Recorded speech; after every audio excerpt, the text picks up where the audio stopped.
Good morning guys, good afternoon, good evening, welcome back to my channel, Bella and Bing. For today's video guys is mag-aayos tayo ng mga halaman dito sa terrace. Kasi pumayat sila guys, nanilaw na yung iba, tapos yung iba natunaw, ngayon yung iba namatay. Ayan sila guys, aanuhin natin, ililipat natin sila ng paso.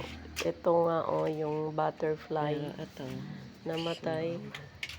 Pati ito naglagas din yung dahon na ano pa tawag nun, yung triangularis. Ayan, aano na tayo guys, maglilipat na tayo ng halaman. Kasi sayang naman, medyo pumayat sila guys. Naging natunaw yung iba. Yan, yung iba kasi parang lumubog na yung lupa. Ngayon, ano natin siya, dadagdagan natin. Hindi pa ako nakakabili ng panibagong lupa. Kaya, kuha muna tayo ng lupa dito sa ibang paso.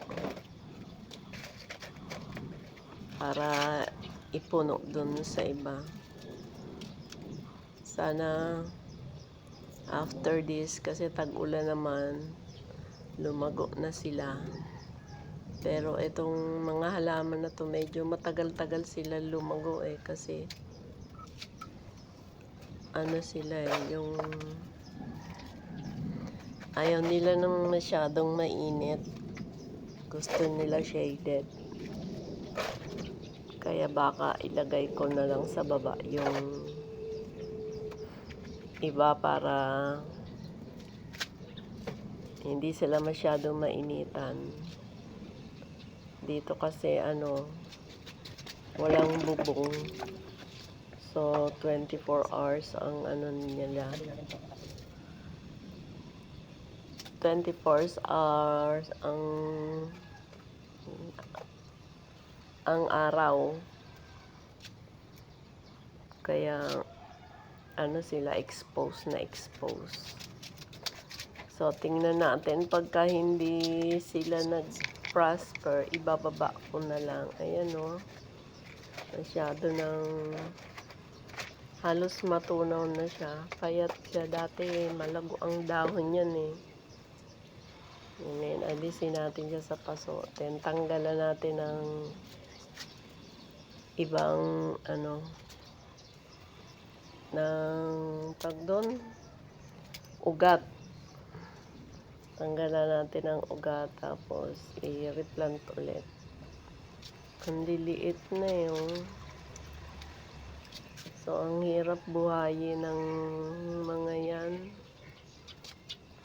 Tingnan natin pagka nasa malamig na area. Dito kasi mainit masyado. Kaya,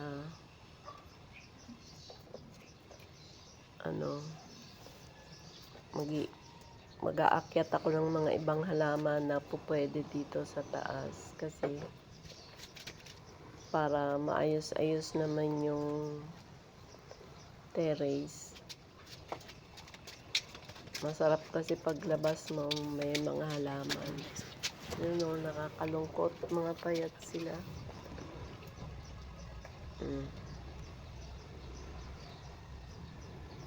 Kaya guys, thank you for watching. Ayan.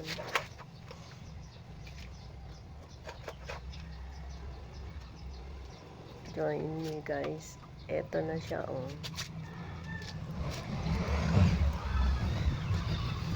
Hugasan muna natin. Ayan, tignan nyo yung mga ugat ang liliit. Kasi parang hindi ko rin nalagyan ng pataba. Kaya hindi rin sila tumubo. Kumbaga parang isang bagay na hindi mo naalagaan, ayan, nagtampo tuloy yung mga halaman. Hindi sila katulad ng iba na pagka pinabayaan mo kusa silang lalago. Sila hindi. Kailangan bisitahin mo, i-cultivate mo, tapos diligan araw-araw. Ayan o. Halos tunaw na. Hindi hindi lumalaki, lumiit pa. Imbis na lumaki, lumiit. Pero buhay siya, guys. May mga ugat. So, kailangan lang siguro ng pataba. At saka medyo napabayaan nga. Kaya pasalamat pa rin ako at meron pa rin ipopropagate. Hindi rin sila namatay. At least meron pa tayong mapapalago. Kasi nakakatuwa kaya yung makita mo na may mga halaman ka. Kailangan mo lang kasi alagaan. Minsan, siyempre, may mga ginagawa tayo na iba. Tapos, nung nag-out of town,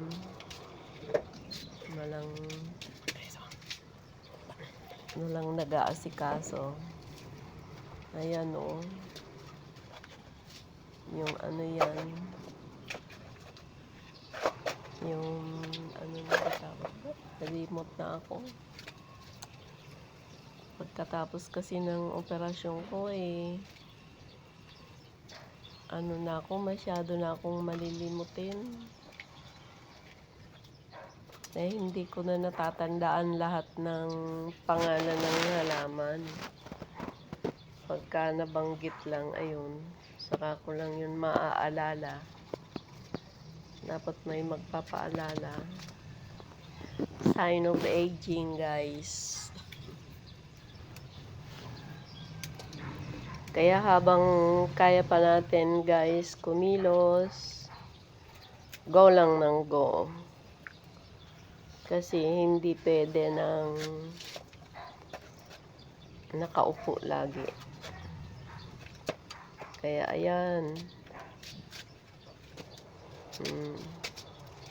Nakaka-relax din pagka nagkukot-kot ka ng mga halaman, libangan. Ayan.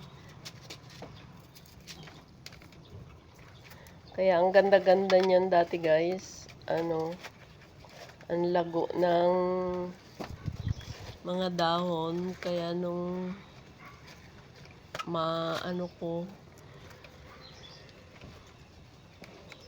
ayan, tatanggalan natin siya ng ugat para makahinga, magkaroon ng panibagong tubo. Ayan, ang laki-laki na ng buds niya. Yung marami na siyang ugat. So, tanggalan natin siya tapos i-replant natin para bagong tanim lang. Madali naman siya tumubo pero maselan siya kung saan siya dapat ilagay. Kasi pagka naaarawan, natutuyo yung mga dahon. Yung direct sunlight. Kailangan sandaling oras lang sila sa araw para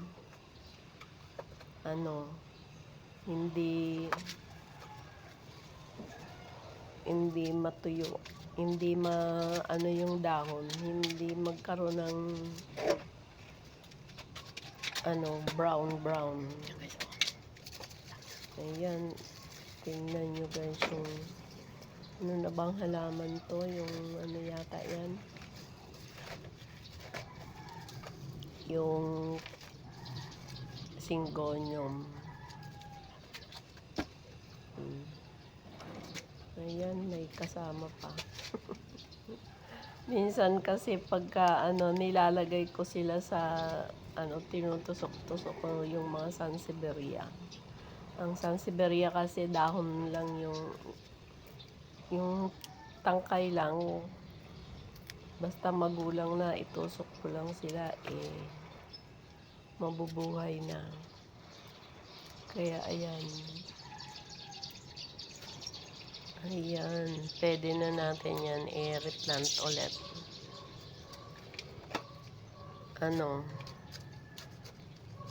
Yung ibang mga halaman dyan guys is halaman ko pa nung mga panahon ng pandemic. Kasi nung pandemic, walang magawa. Kaya para maging busy-busyhan, nalibang ako sa paghahalaman. Dati, ang gaganda ng halaman ko, kaya lang, ayun, nung umaraw na ng umaraw,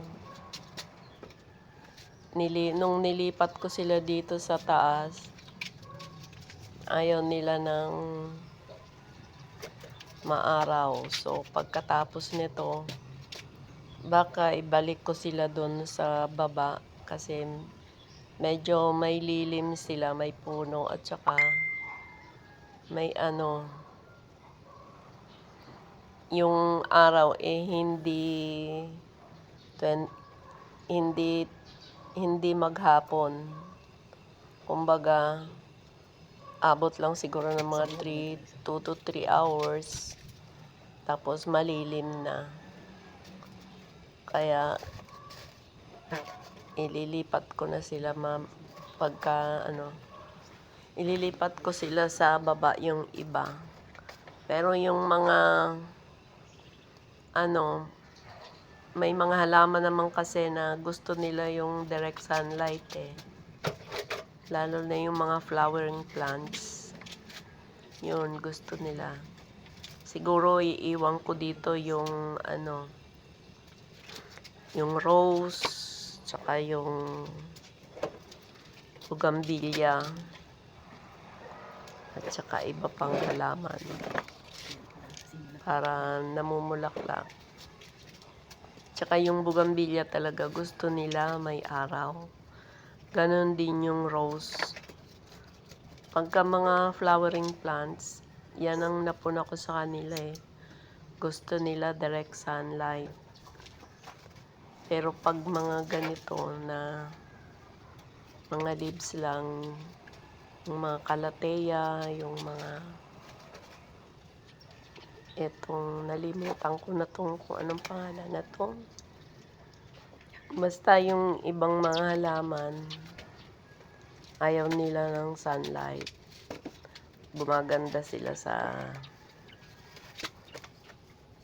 sa lilim.